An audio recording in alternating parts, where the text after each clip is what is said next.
to kill me." The statement was said so calmly, but so definitively, that everyone in the room froze and stared at her. "What?" the general asked.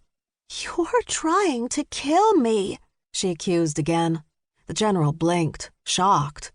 "Of course we're not. Miss MacKilligan." "You want me dead. You're working for the other side." "What other side? What are you talking about? No one is trying to kill you. We're trying to help you." Her face red, fingers curled into tight little fists, her entire body one taut line of tense muscles. The little viper screeched, "You're trying to kill me!" Her voice was so loud, the general actually felt she'd made the lab windows shake. But he was sure that was simply his imagination run amok under such strange circumstances.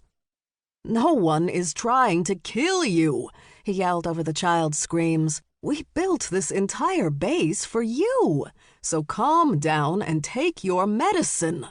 The nurse stood beside him now, and with a sigh, she called for 2 orderlies. The man came in and went to the girl, attempting to grab her arms and hold her still. But the fight the general hadn't seen when they'd first brought her in, he saw it now.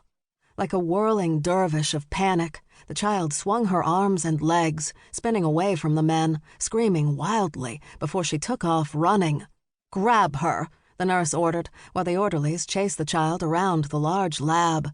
But every time they got close to her, she'd duck under their legs, jump over their grasping hands, or throw something at them so she could make her mad escape. Rolling his eyes, the general nodded at one of his men. That soldier closed the door, cutting off the child's exit route. The general motioned to 2 others. With precise movements, those soldiers went for the girl, one sweeping the child up into his arms and holding her with her back against his chest. "If you will," the general said to the nurse. She placed the tray down on a lab table and uncapped the syringe. She moved toward the child. Struggling and screaming, the girl tried her best to fight off the man holding her body, while another soldier held her arm out. But these trained men held her easily without harming her. Grateful this disaster was almost over, the general exhaled and let his gaze roam the room.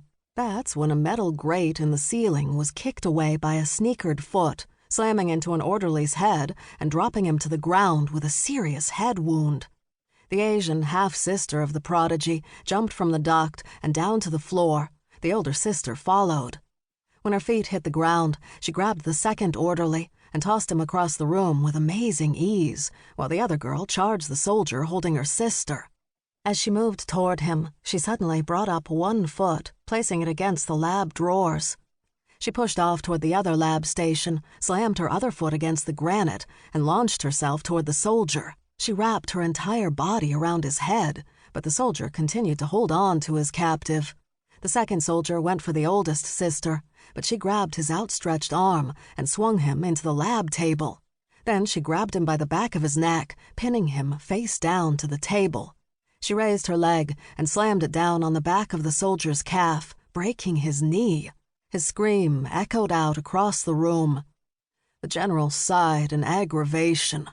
He would deserve a medal after this assignment was over, because this was goddamn ridiculous. The soldier at the front of the room yanked the door open and yelled out, "I need help in here," to the ones who stood guard in the hallway. They rushed in. They had their firearms pulled, but that stopped as soon as they entered and immediately lowered their weapons. The general didn't know why until he felt the cold barrel of a gun pressed against his temple. "Let my sister go," the eldest calmly stated, loud enough for them to hear, but without the panic of her baby sister. "Or I'll blow the motherfucker's brains out." It was a sad day when trained military couldn't handle 3 little girls, the eldest not even 18 yet. With the middle sister still wrapped around his head, the soldier released the little girl. Stevie MacKilligan stepped away from him, brushing blonde hair off her face and out of her eyes. When she was done, she focused on the nurse, who was still holding the syringe. "You were so ready to give that to me," she said. "It's just something to..."